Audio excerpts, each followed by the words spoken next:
Bonjour. Après la fête de la Sainte Trinité dimanche dernier, nous achevons cette série de fêtes avec celle du Saint-Sacrement ce dimanche. En fait, si tu te rappelles, la semaine dernière, nous avons médité sur la révélation de notre Dieu, Père, Fils et Saint-Esprit. Mais la Trinité, ça peut nous paraître bien loin. Comment vivre notre relation avec Dieu dans notre vie de chaque jour? Eh bien justement, c'est ce que l'Église nous propose de partager et de méditer ce dimanche. C'est un passage de l'Évangile de Jean que nous allons entendre. Alors tu le sais déjà, l'Évangile de Jean n'est pas toujours très simple.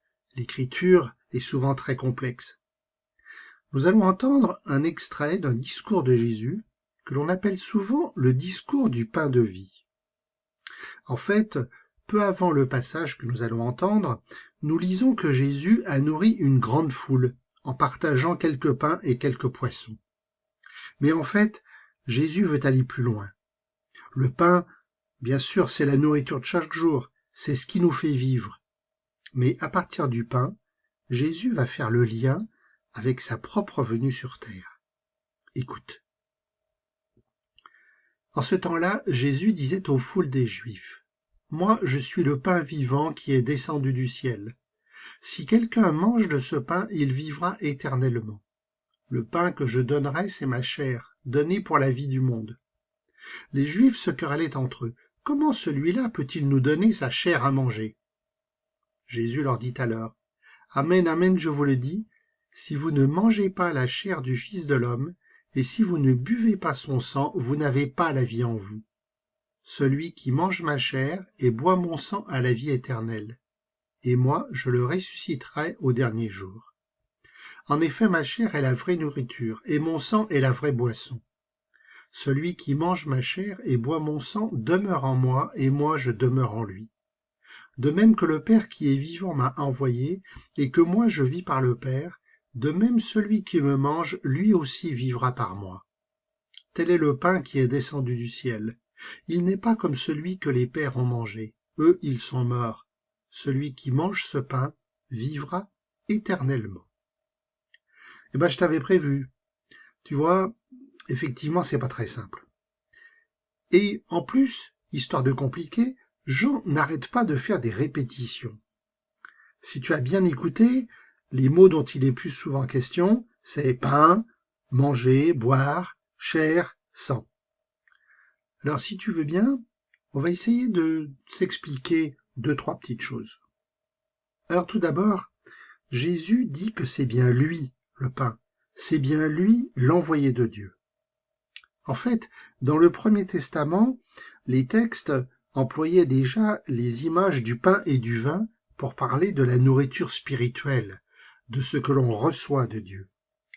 Ce qui est nouveau dans cette annonce, c'est que ce pain, cette nourriture spirituelle, c'est Jésus lui-même.